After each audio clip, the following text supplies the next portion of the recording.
ममता बनर्जी और उनकी पार्टी तृणमूल कांग्रेस ने पश्चिम बंगाल को युद्ध का मैदान बना दिया है। कई जिले हिंसा की आग में जल रहे हैं। उत्पातियों के डर से हिंदू अपने घर बार छोड़कर पलायन कर रहे हैं। पश्चिम बंगाल के ऐसे हालात के लिए सिर्फ और सिर्फ वहां के मुख्यमंत्री ममता बनर्जी जिम्मेदार हैं। कांग्रेस नेता अधीर रंजन चौधरी ने बिल्कुल ठीक कहा है। पश्चिम बंगाल की सीएम नाटक कर रही हैं। वो धर्मनिरपेक्ष होने का दिखावा करती हैं। मेरा मानना है कि दंगे वहीं होते हैं जहां सरकार चाहती है। नमस्कार, मैं हूं दीप सिंह परिहार और आप देख रहे हैं कैपिटल टीवी पर अपना पसंदीदा शो एक्स-रे। अधीर रंजन चौधरी साहब, क्या बात कही है आपने। दंगे वहीं होते हैं जहां सरकार चाहती है। भाई, आपको तो 21 तोपों की सलामी मिलनी चाहिए। ममता बनर्जी के सूबे पश्चिम बंगाल के लिए तो आपकी बात 100% सही है। जहां वक्फ अधिनियम 2025 को लेकर हिंसा की आग भड़की हुई है। ममता बनर्जी के बयान, मुझे गोली मार दो तब भी पश्चिम बंगाल में मैं वक्फ कानून लागू नहीं होने दूंगी, पश्चिम बंगाल में चिंगारी का काम किया। फिर ममता बनर्जी के मंत्री सिद्दीकुल्ला खान ने कोलकाता पर हजारों प्रदर्शनकारियों की मदद पर कब्जा करने का बयान आया। अब जिस सूबे के मुख्यमंत्री और उनके मंत्री इस तरह के भड़काऊ बयान देंगे, उस सूबे में दंगा भड़कना तो कोई हैरानी की बात है नहीं। पश्चिम बंगाल में मुर्शिदाबाद जिले से हिंसा की शुरुआत हुई। वहां हालात अब भी तनावपूर्ण हैं। जिन इलाकों में हिंसा की ज्यादा आशंका है, उन इलाकों में 1500 से ज्यादा जवानों को तैनात कर दिया गया है। वक्फ कानून के विरोध में मुर्शिदाबाद, उत्तर 24 परगना, हुगली और मालदा जिलों में सबसे ज्यादा हिंसा हुई है। मुर्शिदाबाद के शमशेरगंज होते हुए हिंसा की आग फरक्का तक पहुंच चुकी है।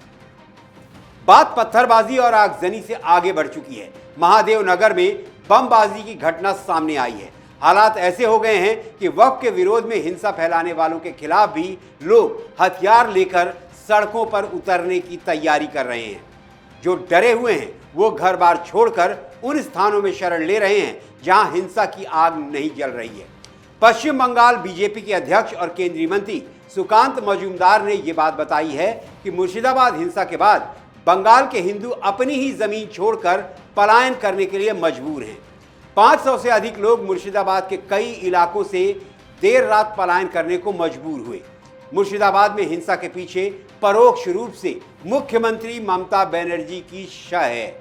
पश्चिम बंगाल विधानसभा में विपक्ष के नेता शुभेंदु अधिकारी ने बताया कि हिंसा से पीड़ित धुलियान के करीब 500 से अधिक हिंदू धार्मिक कट्टरपंथियों के डर से नदी पार कर हिंदुओं के मालदा के लालपुर हाई स्कूल, देवनापुर, सोवापुर जीपी, वैष्णव नगर में शरण ली है। हिंसक विरोध प्रदर्शन के दौरान 3 लोगों की मौत हो चुकी है और इसी सिलसिले में 12 लोगों को गिरफ्तार किया गया है। सुती और शमशेरगंज में 9 कंपनियां तैनात की गई हैं। पुलिस ने बताया है कि हिंसाग्रस्त इलाकों में सुरक्षा बलों की कुल 21 कंपनियां तैनात की गई हैं।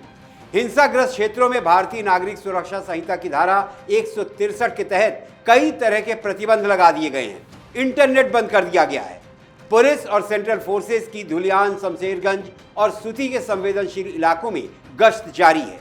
अब तक 150 से ज्यादा लोगों को गिरफ्तार किया जा चुका है। गलियां, चौक चौबारे सुनसान पड़े हैं और ऐसे हालात में भी ममता बनर्जी की तृणमूल कांग्रेस के नेताओं का रवैया बहुत ज्यादा हैरान और परेशान करने वाला है। तृणमूल कांग्रेस के सांसद यूसुफ पठान ने सोशल मीडिया पर एक तस्वीर शेयर की है। पठान तस्वीर में चाय पीते हुए नजर आ रहे हैं। पठान ने तस्वीर के साथ कैप्शन लिखा है, आरामदेह दोपहर, अच्छी चाय और शांत वातावरण। पठान साहब, ये कोई शांत वातावरण नहीं है। आपका पश्चिम बंगाल जल रहा है दंगों की आग में और आप लिख रहे हैं, बस पल का लुत्फ उठा रहा हूं। पठान की चाय की चुस्कियों पर बीजेपी प्रवक्ता शहजाद पूनावाला ने कहा कि तृणमूल सांसद यूसुफ पठान चाय की चुस्कियों में लीन है जबकि हिंदुओं की हत्या हो रही है। यही है तृणमूल कांग्रेस का असली चेहरा। तृणमूल कांग्रेस के राज्यसभा सांसद डेरेक ओब्रायन यूसुफ पठान से भी 4 कदम आगे निकल गए। डेरेक ओब्रायन ने सोशल मीडिया पर लंच की तस्वीरें पोस्ट की, जिस पर सुकांत मजूमदार ने कहा कि बंगाल में खून बह रहा है, लेकिन अंदाजा लगाइए कि हमारे गतिशील, बड़ी बातें करने वाले सांसद डेरेक ओब्रायन क्या कर रहे हैं। वो लंच के साथ फोटो शूट करवा रहे हैं। भाई, ममता बनर्जी के सांसदों की हरकतों को देखकर तो यही बात याद आ रही है, रोम जल रहा था और नीरो बांसुरी बजा रहा था। मुर्शिदाबाद जिले में हिंसा के बाद पलायन करने वाले लोगों ने राज्य में राष्ट्रपति शासन लगाने की मांग की है। पुरुलिया के बीजेपी सांसद ज्योतिर्मय सिंह महतो ने गृह मंत्री अमित शाह को पत्र लिखा और पश्चिम बंगाल के 4 जिलों को अप्सपा के तहत अशांत क्षेत्र घोषित करने की मांग की है। यानी कि ममता के पश्चिम बंगाल में केंद्र सरकार की एंट्री हो चुकी है। तो दूसरी तरफ बार बार पश्चिम बंगाल की मुख्यमंत्री ममता बनर्जी एक ही बात दोहरा रही हैं कि पश्चिम बंगाल में वो वक्फ अधिनियम 2025 को लागू नहीं होने देंगी। और सबसे बड़ी बात ये कि सूबे के मुसलमान ममता बनर्जी के झूठ में फंस चुके हैं। बीजेपी ने ममता बनर्जी को चुनौती दी है कि हिम्मत है तो पश्चिम बंगाल में ममता बनर्जी वक्फ अधिनियम 2025 को रोक कर दिखाएं।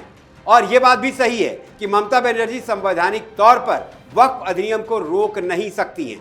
तो सबसे पहले ये जान लीजिए कि कानून बनाने का हक होता किसके पास है। संविधान के अनुच्छेद 246 में स्पष्ट रूप से लिखा हुआ है कि कानून बनाने की शक्तियां केंद्र और राज्य सरकारों में बटी हुई है। संविधान के अनुच्छेद 246 में केंद्र और राज्य के कानून बनाने के अधिकार को 3 सूचियों में विभाजित किया गया है: संघ सूची, राज्य सूची और समवर्ती सूची। वक्फ पर कानून समवर्ती सूची के ही अंतर्गत आता है। फिर वही सवाल कि अगर समवर्ती सूची के अंतर्गत वक्फ पर केंद्र और राज्य दोनों को कानून बनाने का संवैधानिक अधिकार प्राप्त है तो किसके द्वारा बनाए गए कानून की मान्यता होगी। तो इसे ऐसे समझिए, वक्फ पर उम्मीद नाम का कानून मोदी सरकार ने संसद में बना दिया। फर्ज कीजिए कि ममता बनर्जी पश्चिम बंगाल विधानसभा में वक्फ पर कानून बनाती हैं तो किसका कानून मान्य होगा। इस सवाल का जवाब संविधान के आर्टिकल 254 में लिखा हुआ है। संविधान का आर्टिकल 254 कहता है कि अगर ऐसी स्थिति उत्पन्न हो जाए जहां केंद्र और राज्य सरकार द्वारा बनाए गए किसी कानून के मामले में टकराव की स्थिति बन जाए तो केंद्र सरकार द्वारा बनाया गया कानून ही मान्य होगा और राज्य द्वारा बनाए गए कानून की कोई मान्यता नहीं होगी। यानी केंद्र द्वारा बनाया गया वक्फ कानून ही मान्य होगा। बावजूद इसके ममता बनर्जी बार बार कह रही हैं कि वक्फ संशोधन कानून उम्मीद पश्चिम बंगाल में लागू नहीं किया जाएगा। अरे ममता दीदी, ऐसे थोड़ी ना होता है। आप भारत के एक राज्य के संवैधानिक पद पर आसीन हैं। पश्चिम बंगाल में ना तो राजशाही है और ना ही आप वहां की क्वीन हैं कि आपने जो आदेश दे दिया बस वही होगा। जिस प्रकार देश के बाकी राज्य संविधान के अनुरूप चलते हैं वैसे ही आपका पश्चिम बंगाल भी संविधान से ही चलेगा, आपकी तुष्टीकरण वाली राजनीति से नहीं। तो अब यहाँ एक बड़ा सवाल ये उठता है कि भारतीय संसद में पारित भारत के राष्ट्रपति द्वारा अनुमोदित केंद्र सरकार के किसी कानून को राज्य की कोई सरकार लागू करने से मना कर सकती है या नहीं। तो इस सवाल का जवाब मैं आपको बताता हूं। ममता जी, आप मुख्यमंत्री हैं, संविधान तो पढ़ा ही होगा, संविधान का अनुच्छेद 256 भी पढ़ा होगा। हो सकता है कि आप भूल गई हो क्योंकि आर्टिकल 256 को भूला हुआ अनुच्छेद भी कहते हैं। चलिए कोई बात नहीं, हम आपको याद दिला देते हैं। भारतीय संविधान के अनुच्छेद 256 में राज्यों और केंद्र सरकार के बीच संबंधों के प्रावधानों का जिक्र किया गया है। जरा ध्यान से सुनिए। अनुच्छेद 256 कहता है कि राज्य अपनी कार्यकारी शक्ति का इस्तेमाल संसद के कानूनों और राज्य के मौजूदा कानूनों के मुताबिक करेंगे। केंद्र सरकार राज्य सरकारों को निर्देश देने के लिए अपनी कार्यकारी शक्ति का इस्तेमाल कर सकती है। उम्मीद करता हूं कि भूला हुआ अनुच्छेद अब आपको याद आ गया होगा। फिर से सुन लीजिए कि राज्य अपनी कार्यकारी शक्ति का इस्तेमाल इस तरह करेंगे कि संसद के कानूनों का पालन हो सके। केंद्र सरकार राज्य सरकारों को निर्देश दे सकती है। केंद्र सरकार को लगता है कि कोई राज्य संसदीय कानून का पालन नहीं कर रहा है तो वो गैर अनुपालन से पहले भी निर्देश दे सकती है। केंद्र सरकार राज्य सरकारों को निर्देश देने के लिए अपनी कार्यकारी शक्ति का इस्तेमाल कर सकती है। केंद्र की कार्यकारी शक्ति के प्रयोग में बाधा या पूर्वाग्रह नहीं आना चाहिए। ममता दीदी, इसका यह मतलब हुआ कि केंद्र सरकार कानून का पालन न करने पर आपकी सरकार के खिलाफ बड़ा एक्शन ले सकती है। अब बड़ा एक्शन क्या हो सकता है, इतना तो आप जरूर जानती होंगी। संसद में पारित कानून और केंद्र सरकार के निर्देशों को नकारने की घोषणा भले ही मुख्यमंत्री ममता बनर्जी अपने राजनीतिक लाभ के लिए कर दे, लेकिन ये तो आप भी जानती हैं ममता दीदी कि आपके पास इतना अधिकार नहीं है कि आप केंद्र द्वारा पारित उम्मीद कानून को पश्चिम बंगाल में लागू करने से रोक सके। संविधान को जानने और समझने वाले कहते हैं कि केंद्र के निर्देशों को मानना राज्यों का दायित्व है। केंद्र के किसी कानून को राज्य में रोकना या ना मानना राज्य का संवैधानिक रूप से फेल होना माना जाता है। और अगर केंद्र सरकार या राष्ट्रपति को यह लगा कि पश्चिम बंगाल संवैधानिक प्रावधानों को लागू करने में फेल हो गई है तो क्या कार्रवाई हो सकती है, यह भी संविधान में स्पष्ट रूप से लिखा हुआ है। लिहाजा ममता बनर्जी को उम्मीद कानून को लागू करने से रोकने की बात महज एक मुसलमानों को भड़काने का एक तरीका है और उन्होंने भड़का दिया है। पूरा बंगाल जल रहा है। तो इस बारे में आपकी क्या राय है, कमेंट बॉक्स में लिखिए। रिपोर्ट आपको कैसी लगी ये भी कमेंट बॉक्स में लिखिए। अच्छी लगी तो दोस्तों और परिवार के साथ शेयर कीजिए और हमारा हौसला बढ़ाइए। कैपिटल टीवी को सब्सक्राइब कीजिए और मुझे आज के लिए इजाजत दीजिए। अगली एक्शन रिपोर्ट के साथ आपसे फिर मुलाकात होगी। तब तक आप अपना ख्याल रखें, स्वस्थ रहें, सुरक्षित रहें। जय हिंद, जय भारत।